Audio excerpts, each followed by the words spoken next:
जय जगन्नाथ। ओडिशार समस्त दशम श्रेणीर छात्र छात्री मानंकु बाबू सारंकर स्टडी चैनल स्टूडेंट्स आसेट को सुस्वागत। पिला माने परीक्षा your board examination is drawing near, it is knocking at your door. तेणु आज ठारू प्रथम दिन तो ओडिया अच्छी, मु ओडियार टिके सिलेक्शन दउची। आज पर्यंत जहाँ तुम्हें प्रिपेयर करिथिबो टिके ये मो सिलेक्शन प्रति नजर दब।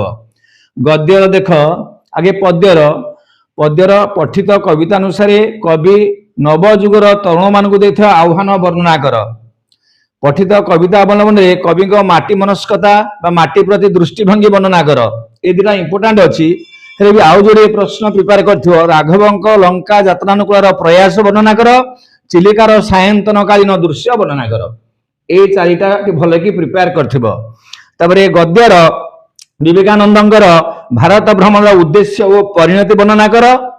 क्यों घटनावली विवेकानंद को गृहत्यागी सन्यासी होगा परिवर्ते समाज संस्कार हबारे साहाय्य करथिला वर्णना कर।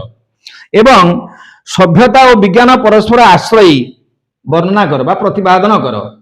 आउ जदि जन्मभूमि गोटे लंग क्वेश्चन प्राबंधिक कृष्णचंद्र राय देथिबा समाज को देथिबा वार्ता वर्णना कर।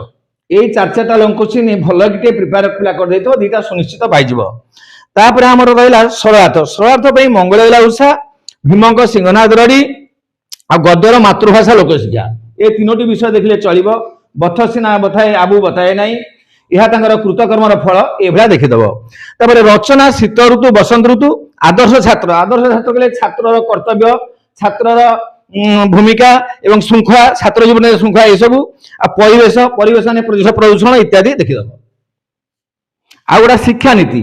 शिक्षा नीति माने नारी शिक्षा हो कि नैतिक शिक्षा हो कि सरकार नूतन शिक्षा नीति, ए संपर्क में देखिदब। ये परिवेश, छात्र, ऋतु, शिक्षा नीति आउ संवाद पत्र, जातीय संगति टिके आलोकपात कर देथिबो। आ समाज सेवारे विज्ञान अवदान समाज मानव सेवारे विज्ञान ये देखिबो। All the best, thank you children.